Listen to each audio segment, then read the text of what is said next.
Yo les voy a invitar a que busquen en sus Biblias el Evangelio según San Mateo, en su capítulo número 16, específicamente el verso 19. Mateo capítulo 16, versículo número 19.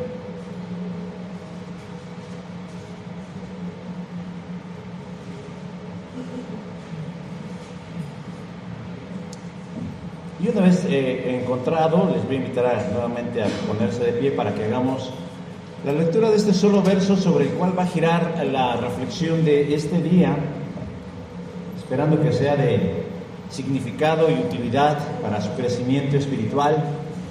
Mateo 16, verso 19. Y digamos amén, si ya lo tenemos. Vamos a leerlo todos juntos a una voz.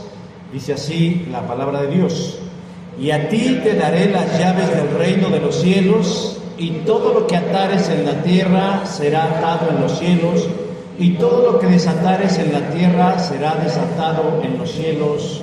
Amén. Vamos a orar. Te doy gracias, Dios, por esta hora y este momento y la oportunidad inmerecida de poder exponer tu palabra, para la cual ruego, Señor, que tu precioso Espíritu Santo pueda llegar a la mente, al entendimiento de todos los que oímos, y que, Señor, podamos aprender algo importante que transforme nuestras vidas y nos haga cada vez más a la imagen de Cristo y cumplamos tu voluntad. En ese nombre estamos orando. Amén. Tomen sus lugares, por favor.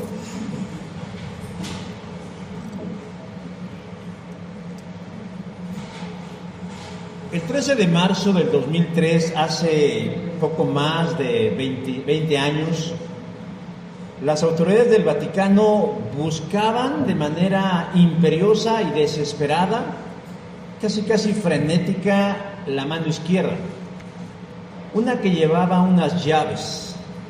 Esta mano pertenecía a una estatua de mármol del siglo XVIII del apóstol Pedro, que se encontraba en la basílica del mismo nombre. Tras su misteriosa desaparición, las autoridades del Vaticano iniciaron una búsqueda que hasta ese momento tardó bastante en poder resolverse. La mano había sido esculpida en un bloque diferente de mármol al del cuerpo y estaba sujeta únicamente al brazo por una varilla de metal. Por lo tanto, la mano que portaba las llaves del reino de los cielos podía ser relativamente fácil de robar. El Vaticano no dio a conocer la noticia y simplemente dijo que había desaparecido. ¿Por qué son tan importantes estas llaves? Si bien es cierto que son de una reliquia del siglo XVIII, yo creo que lo que transmite la figura de estas llaves es lo que tiene relevancia. Pero la pregunta es, más que las llaves de la escultura, era si en realidad Pedro, el apóstol, tiene en sus manos las llaves del cielo. Casi todos podemos decir que relacionamos al apóstol Pedro con unas llaves y parado frente a las rejas de la eternidad. Y utilizamos en expresiones inclusive chuscas, diciendo: ya miro a San Pedro parado en la puerta para permitir mi entrada o no. Las llaves y San Pedro son figuras importantes de la teología romana, porque para ellos justifica y explica el origen de la figura papal y de la sucesión apostólica. Sin embargo, a la luz del texto sagrado, hoy nos daremos cuenta que ese no es el significado de las llaves dadas a San Pedro. Para comenzar a entender es necesario que conozcamos cuál es el contexto de las palabras de Jesús que acabamos de leer en el verso 19. Jesús y sus discípulos están en Cesarea de Filipos, versículo 13 de Mateo 16, cuando repentinamente Él les hace una pregunta fundamental. ¿Qué dice la gente? ¿O quién dice la gente que es el Hijo del Hombre? Versículo 13. Los discípulos le dan varias respuestas. Unos dicen que eres Elías, el profeta que había de regresar. Otros más dicen que es algún profeta del Antiguo Testamento que se iba a levantar. Y ante todas estas respuestas, Jesús personaliza la pregunta diciendo, bueno, eso dice la gente, pero ustedes, ¿quién decís que soy yo? Versículo 15. Y de pronto entre ellos sobresale Simón Pedro, que de manera enfática, pero inspirado divinamente dice, tú eres el Cristo, el Hijo del Dios viviente. Versículo 16. Y esta declaración poderosa y reveladora es lo que ha dado la pauta a una gran controversia a lo largo de la historia. Pedro y los apóstoles, es decir, los 11 restantes, ya sospechaban que este tal Jesús era algo más que un maestro. El Espíritu Santo habló a través de Pedro y le mostró la realidad divina acerca de Jesús. Y Jesús lo confirmó, versículo 17. Bien dices, Pedro. Y entonces, por primera vez, Jesús menciona la palabra iglesia en la Escritura, diciendo, sobre esta declaración que Pedro acaba de hacer, yo edificaré mi iglesia. Versículo 18. No sobre Pedro que hizo la declaración, sino sobre la declaración que hizo Pedro. Pero lo interesante, mis hermanos, es que Jesús no habló de fundar una iglesia, sino de edificar una iglesia, y hay una diferencia sustancial.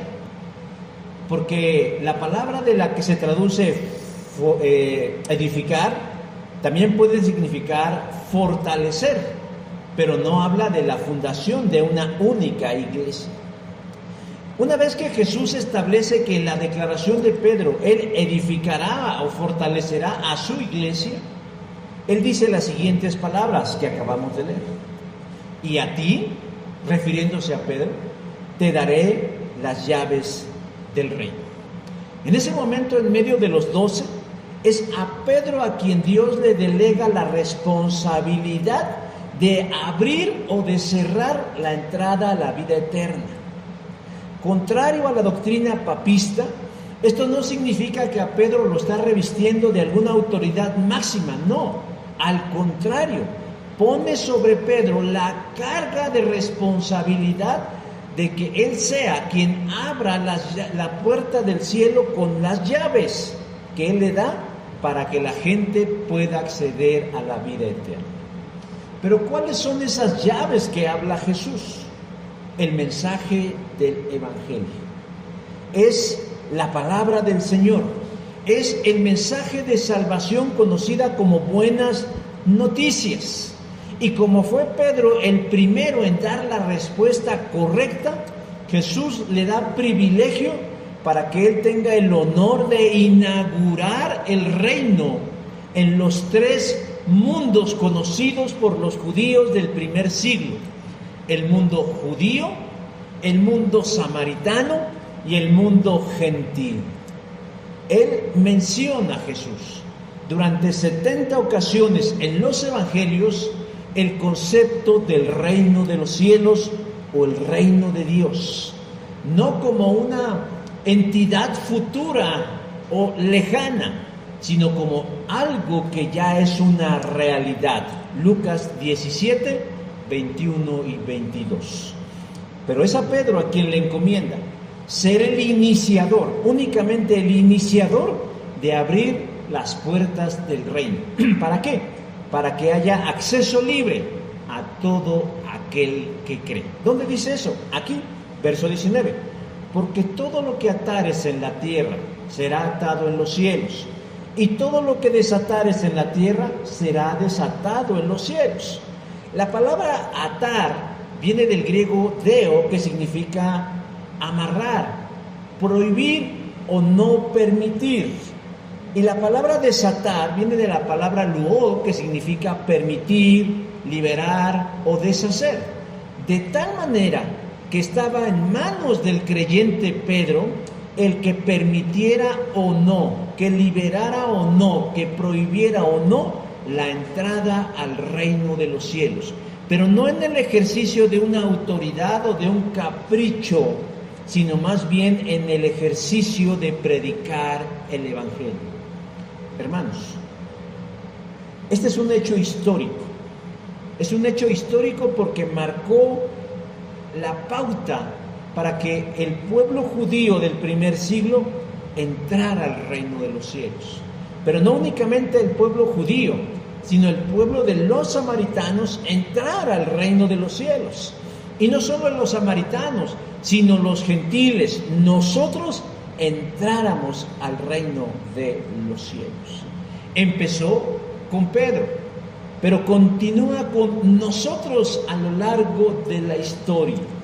Pero yo quiero en esta hora compartirles de manera breve pero consistente cómo es que se abrieron estos mundos a través de la intervención o de la obediencia del apóstol Pedro. Descubramos juntos cómo el apóstol Pedro obedeció la misión de utilizar las llaves del Evangelio para que la gente accediera al reino de Dios. Y todo eso lo vamos a encontrar en el libro de los Hechos.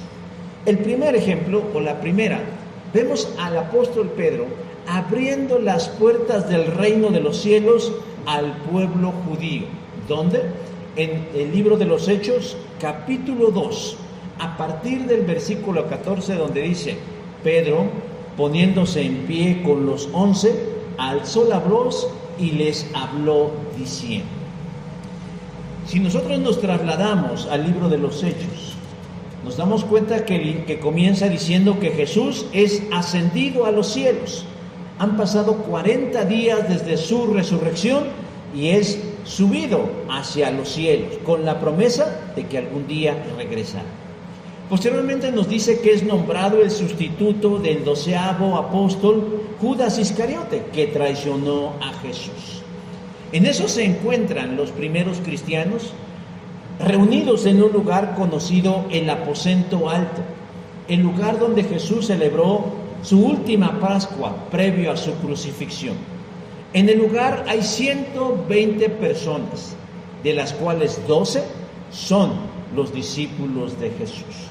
Debió ser un lugar lo bastante grande como para albergar a esas 120 personas. Y llegó el día de la fiesta del Pentecostés, que se celebraba 50 días después de la Pascua.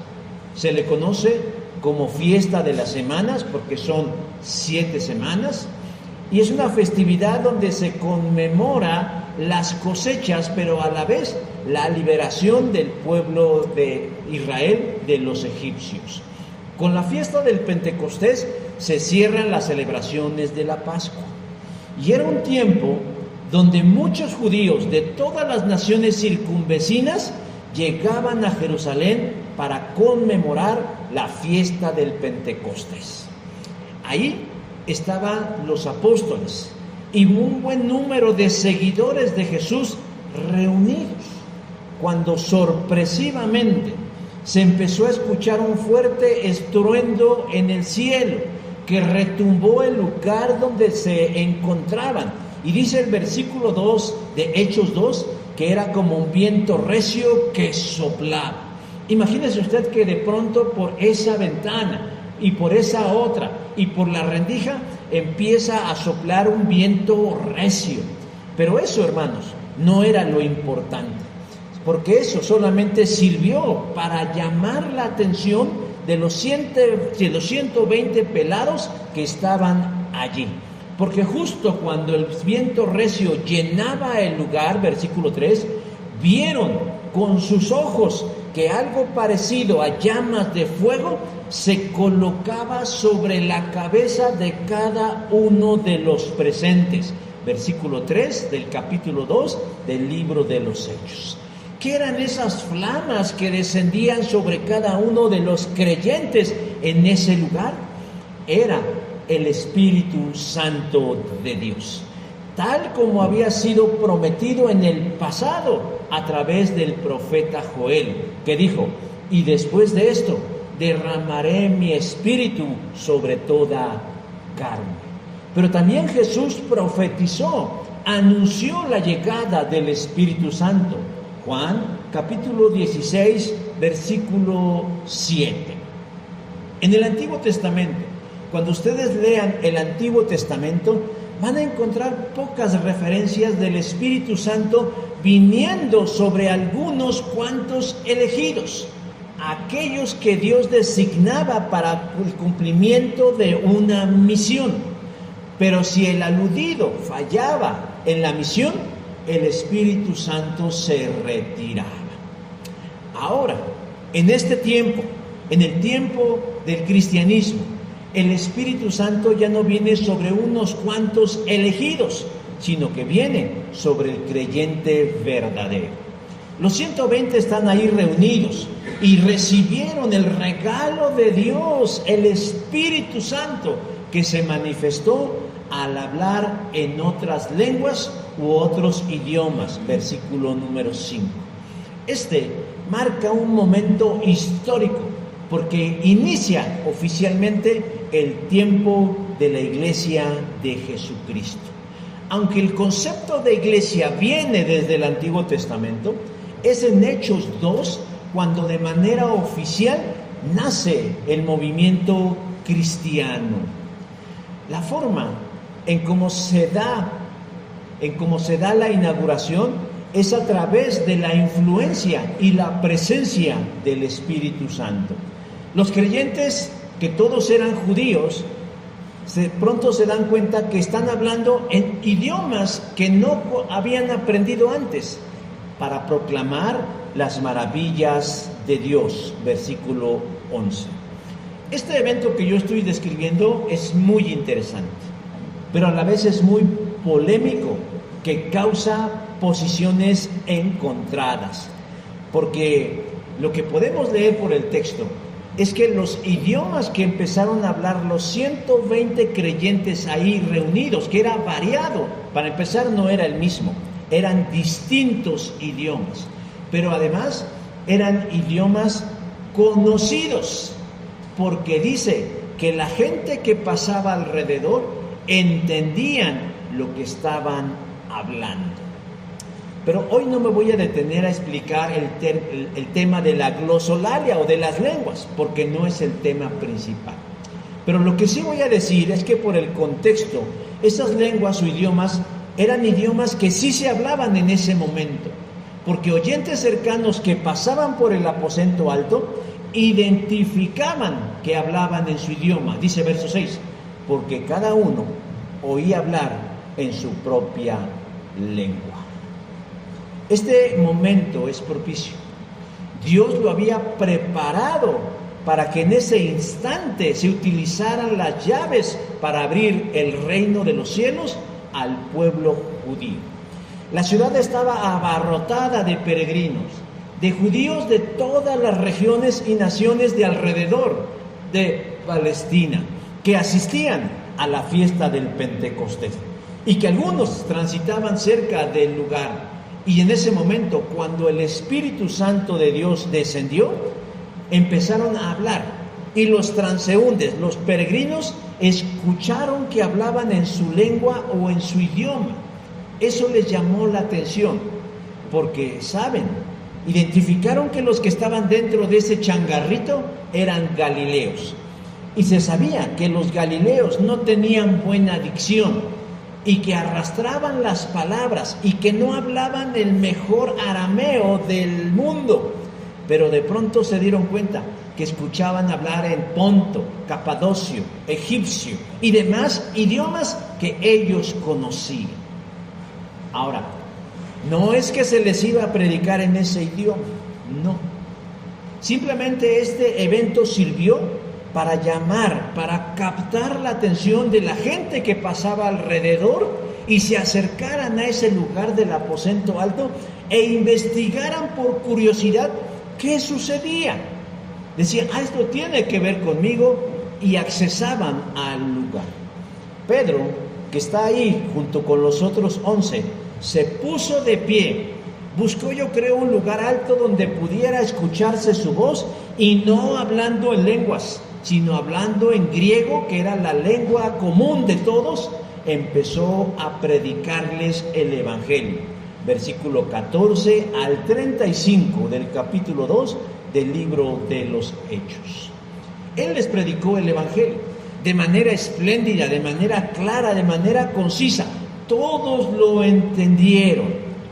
Y cuando acabó de hablar Pedro, la mente y el corazón de los oyentes, dice verso 37, se sintieron compungidos, redargüidos, tocados, y fueron movidos al arrepentimiento. Porque nos dice que se acercaban la multitud a Pedro y le decían: hermanos, ¿qué debemos hacer? Versículo 37.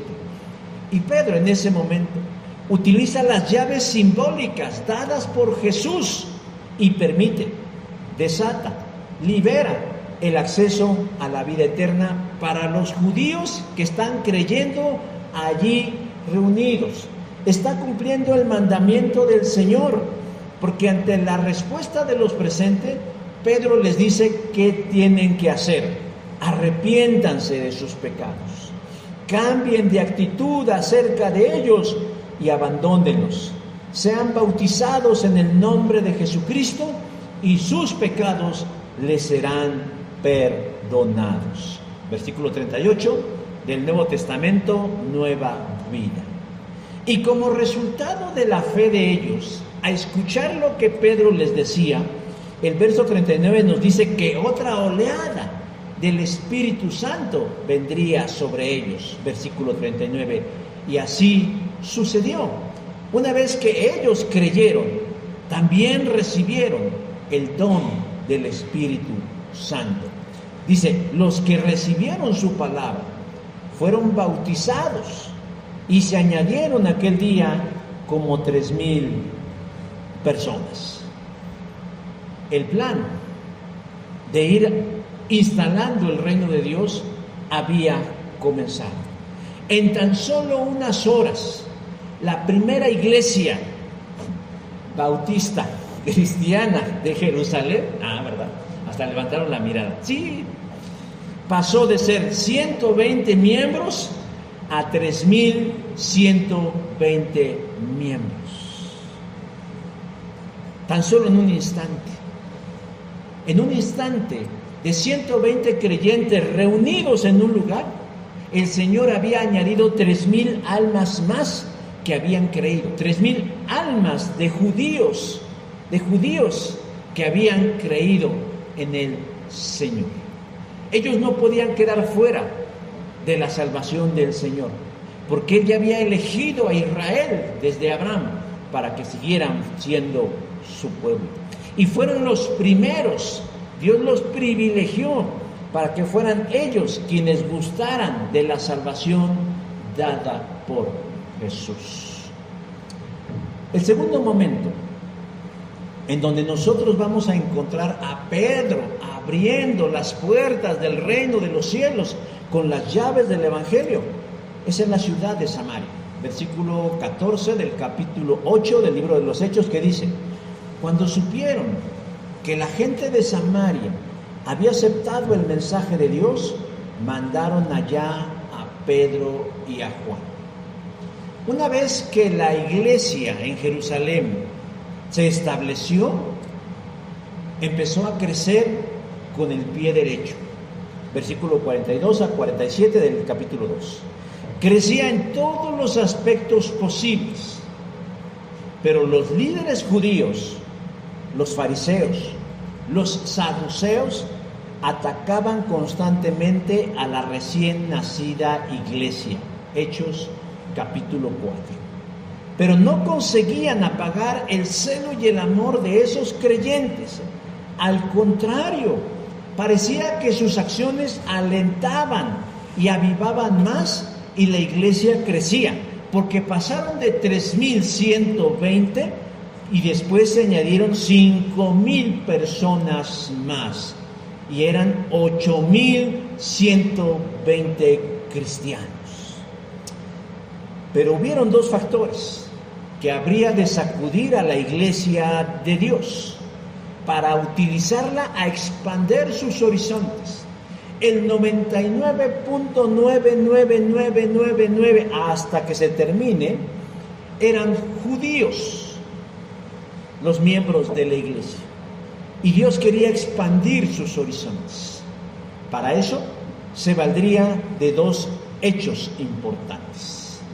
Primero, déjeme decir que los creyentes de la primera iglesia en Jerusalén eran judíos, pero ellos creían que ellos eran una rama, una extensión del judaísmo, y que su misión correspondía en transformar las viejas raíces y cimientos de la religión judaica, que tenían que aguantar un poquito el fuego de la intolerancia de los líderes para cambiarlo desde sus bases a las enseñanzas de Jesús. Pero eso era un error.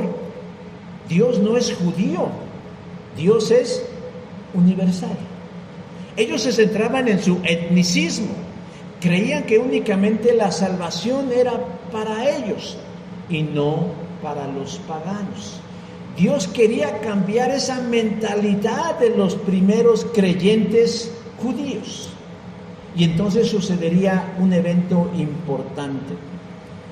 Ellos estaban muy cómodos, acostumbrados a su status quo de ser la única asamblea de Dios. Se sentían fascinados porque Dios bendecía a la iglesia y esperaban que únicamente se añadieran más judíos y más judíos, pero no sería así. Dios aprovecharía un hecho trágico para que el evangelio se expandiera a otras regiones, para que los no judíos también entraran al reino de los cielos. La iglesia nombró a 7 hombres, varones, llenos del Espíritu Santo, como servidores de la iglesia. Entre ellos estaba uno llamado Esteban, que era servidor de la iglesia, que no se conformaba con servir las mesas y repartir despensas, sino que predicaba también a Jesucristo. Esto le valió que los líderes de la religión judía lo lapidaran hasta la muerte a causa de su fe, y murió a las afueras de Jerusalén. Una vez sucedido esto, nos dice en el libro de los Hechos capítulo 7 que hubo una gran persecución contra la iglesia que estaba en Jerusalén, y muchos fueron esparcidos por las tierras de Judea y de Samaria, y únicamente se quedó un remanente. Hechos capítulo 7 versículo 1. Imagínese usted que de pronto nosotros somos atacados por ser cristianos y asesinan a uno de nosotros.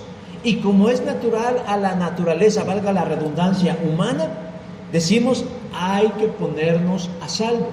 Y muchos salen huyendo. Pero al salir huyendo, no huían de su llamado de Jesús a proclamar las buenas noticias.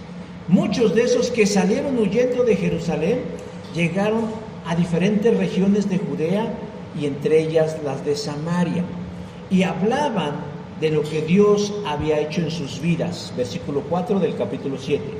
Iban por todas partes anunciando el evangelio. Felipe, otro de los diáconos de la iglesia, al igual que Esteban, no se contentaba con servir mesas, sino que creció en su servicio a Dios y se involucró en el evangelismo. De ahí, hermanos, que si queremos diáconos, tenemos que pensar en no personas que hagan una tarea, sino que estén dispuestos a ir hacia adelante en la fe. Y Felipe llegó a la ciudad de Samaria, verso 5, y les predicaba a Jesús.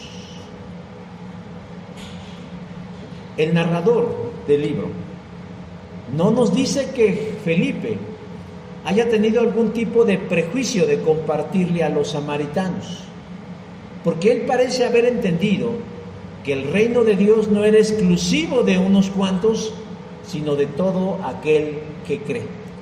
¿Y cuál cree usted que fue la respuesta de la predicación del diácono Felipe? La gente no solo escuchaba de buena gana, sino que Felipe hacía señales que confirmaban que Dios estaba con él. Gente oprimida por demonios era liberada, gente enferma era sanada, y la alegría se hacía sentir en toda la ciudad de Samaria, versículo 7. Incluso quienes se dedicaban a actividades oscurantistas, como Simón el mago, se convertirían al Señor Jesús. Hechos capítulo 7, del 9 al 3. El Evangelio llegó a Samaria y la gente lo estaba creyendo y lo estaba abrazando y se estaban haciendo seguidores de Jesús. Y la noticia llegó a la iglesia en Jerusalén. Y los apóstoles fueron los primeros en sorprenderse. ¿Cómo? ¿Cuándo? ¿Por qué? Ellos pensaban que el Evangelio, la salvación, solo era para ellos, pero no era así. Los judíos sentían un particular desprecio por los samaritanos, aunque guardaban un lazo de origen en común, samaritanos y judíos. ¿Quiénes son los samaritanos? ¿Por qué se sorprendieron de que Dios también los bendijera con la vida eterna? Cuando murió el rey Salomón en el Antiguo Testamento, el reino de Israel se dividió en dos grandes bloques: el reino del norte, el reino del sur. Al reino del norte se le conoció como Israel y al reino del sur se le conoció como Judea.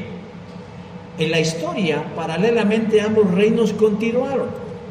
Cada uno levantaba reyes para gobernarse y Dios levantaba profetas para que se arrepintieran. Sin embargo, el reino del norte no era sensible a Dios, ni a su mensaje, ni a sus mensajeros. Y en el año 722, el reino asirio invadió, conquistó y se llevó prisioneros a casi todos los israelitas del reino del norte. Dejó a la pelusa, es decir, dejó a los pobres de los pobres, dejó un remanente ahí en Israel.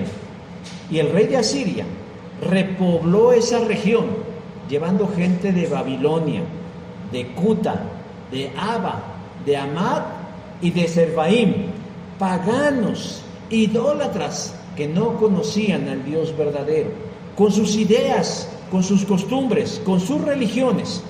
Y cuando llegaron, los pocos israelitas que sobrevivieron no tuvieron otra que mezclarse con esas personas. Formaron familias, adoptaron formas, creencias y costumbres, y aunque con el tiempo trataron de retomar sus creencias, la verdad es que nunca volvieron a hacer lo mismo.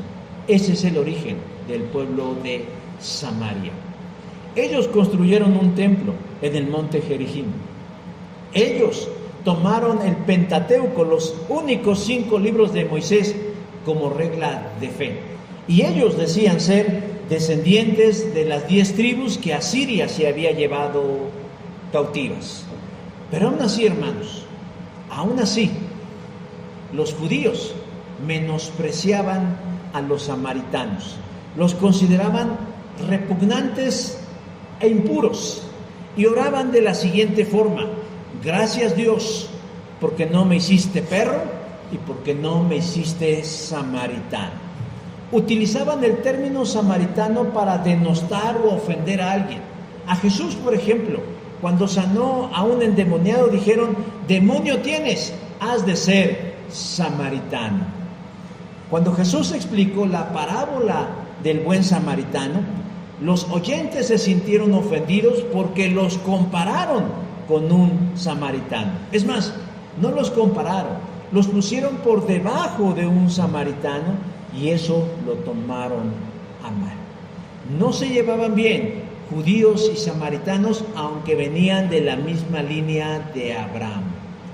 Por eso, cuando en Jerusalén se enteraron que el evangelio había llegado a los samaritanos, se sorprendieron, se admiraron y tal vez hasta se escandalizaron, y enviaron a Pedro y a Juan a que investigaran si eso era verdad.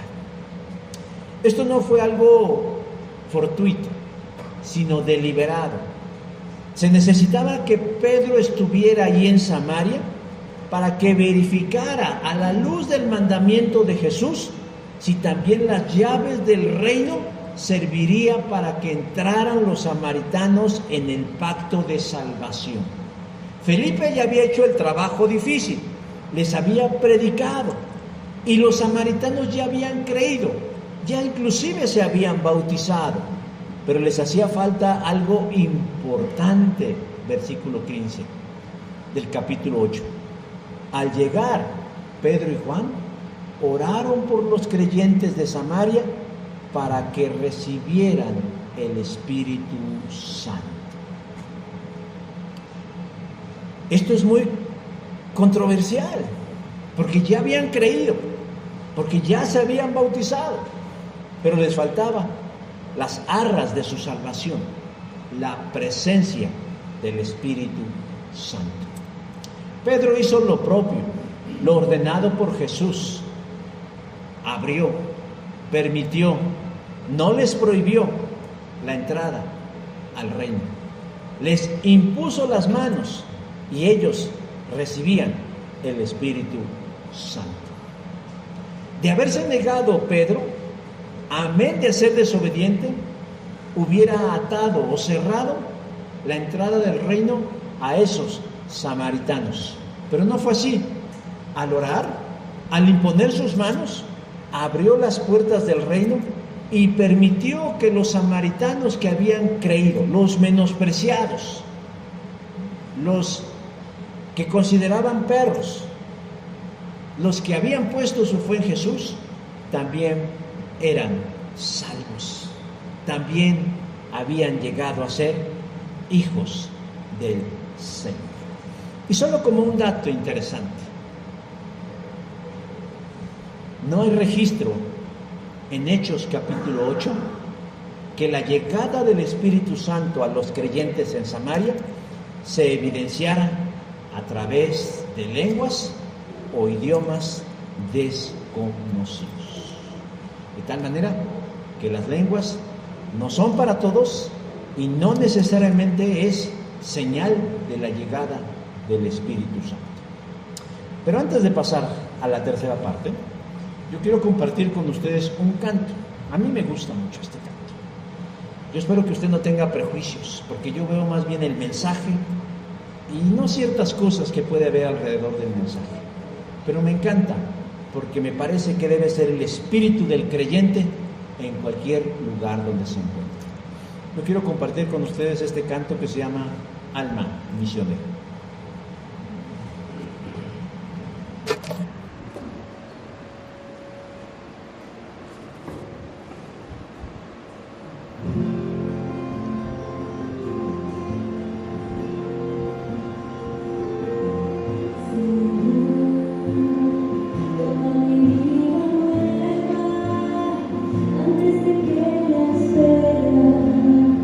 Después de años en mí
tercer lugar donde Pedro usó las llaves para abrir la entrada al reino de los cielos es el mundo de los gentiles.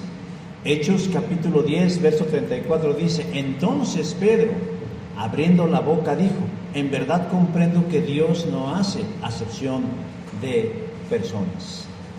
La salvación no es para unos cuantos como creen los calvinistas. En Cesarea de Filipos vivía un hombre gentil, es decir, no judío, de nombre Cornelio, que se dedicaba a la milicia romana. Y como Dios le daba a entender, era creyente, piadoso y temeroso con toda su casa. Versículo 2 del capítulo 10.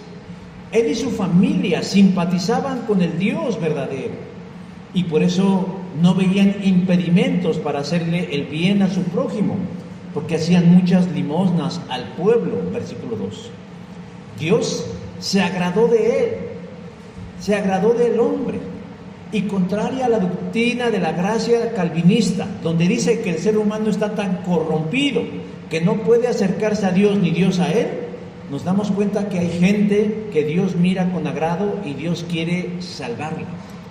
Mediante una visión divina, un ángel de Dios le dio un mensaje: ve y busca a Simón Pedro, que está en casa de un tal Simón Curtidor, tráelo, porque él te dirá lo que es necesario que hagas. Versículo 6. Cornelio nos representa a todos los que no somos judíos, porque es la puerta por la que el evangelio entró a los paganos. Mientras esto pasa, Pedro está precisamente en casa de un tal Simón Curtidor, cuando de pronto tiene un éxtasis espiritual. Versículo 10, en donde Dios le muestra mediante una visión que Él lo santifica todo y que en Él ya no hay nada inmundo. Versículo 15. Lo que hace es para preparar la mente y corazón del apóstol para su encuentro con Cornelio, que era gentil, y que al ser gentil lo consideraba inmundo e inmerecedor del don de la fe y la salvación. En eso está cuando los enviados de Cornelio llegan y le dicen que lo están buscando. Pedro accede a ir con ellos a la casa de Cornelio, y cuando abren la puerta se sorprende porque está Cornelio, no solo, sino con sus parientes y sus amigos más íntimos. No había una persona, había una familia, había amigos, había vecinos, había gente cercana, gentiles o paganos, esperando a un Pedro que tenía algo que decirles. Cornelio le dice a Pedro que Dios, mediante una visión, le pidió que fuera por él. Y Pedro se sorprende y entiende que la visión que él tuvo tiene un propósito en ese momento. Entonces, Pedro le dice: todos los que estamos aquí en la presencia de Dios, nos hemos reunido para saber lo que Dios nos ha mandado. Versículo 33. Y Pedro se arrancó como mariachi en Garibaldi, predicando el evangelio de la salvación. Versículos 35 al 43 de Hechos capítulo 10.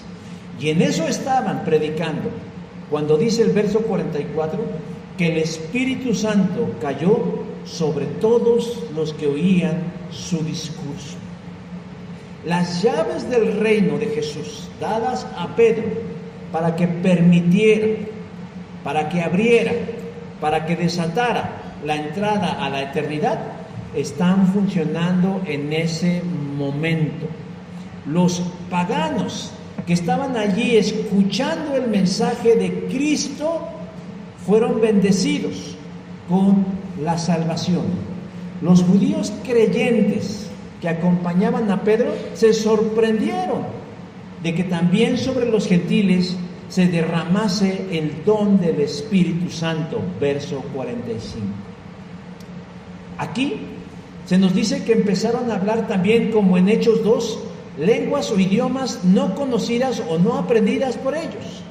Pero a diferencia de las otras lenguas, estas no eran lenguas o idiomas de la tierra, sino lo que algunos llaman como lenguas angelicales. esas que necesitan ser traducidas o interpretadas. Pero de alguna manera los oyentes entendían que magnificaban a Dios con sus palabras, verso 46. Después de esto, fueron bautizados los creyentes gentiles y se informó a la iglesia de Jerusalén el hecho. Se sorprendieron también, pero no tuvieron objeciones porque comprendieron el plan universal de Dios. Hermanos, ¿qué aprendemos de estas tres historias o de estos tres momentos? No que Jesús le haya dado a Pedro las llaves del Vaticano o del papado, como lo entienden los romanistas, no, sino que puso en las manos del creyente la herramienta necesaria para llevar las puertas del cielo a todos los mundos posibles. Muchas veces nosotros no nos damos cuenta, pero tenemos gente nuestra, de nuestra sangre y de nuestra carne, que no ha escuchado el Evangelio, o que no ha creído en el Evangelio, o que no hemos sido buen testimonio del Evangelio, o que no hemos sido congruentes con el Evangelio, y por lo tanto somos llamados a predicarles a Jesús. O tal vez hay personas que consideramos menospreciadas o de segunda calidad, o con quien tenemos alguna rencilla o algún problema o alguna circunstancia que debiera ser tratada o debiera ser respondida en esa hora. Hermanos, o tal vez nos sentimos tan cómodos siendo cristianos en nuestras cuatro paredes y nos olvidamos que allá afuera hay un mundo que está viviendo y está muriendo sin Jesús. Y tal vez lo que tenemos en las manos, de manera simbólica o alegórica, son las llaves de la eternidad. Y con nuestro silencio, y con nuestra indolencia, y con nuestra dureza, o con nuestra religiosidad o sectarismo, estamos impidiendo, prohibiendo, atando, no permitiendo la entrada al reino de Jesús. Nosotros somos Pedros, hermano. Nosotros somos aquellos a quienes Jesús nos ha otorgado un don y un privilegio y una responsabilidad de acercar a las personas a Cristo, y que las personas tomen su decisión en base a lo que escuchan y a la fe de sus corazones y de sus mentes. Dependerá de cada quien decir sí o no a Jesús, pero mientras eso sucede, la nuestra es acercarnos con las llaves del Evangelio y predicarles a Jesús. Y el Señor hará lo que corresponde. Traerá a sus vidas con convencimiento de juicio, convencimiento de pecado y convencimiento de justicia.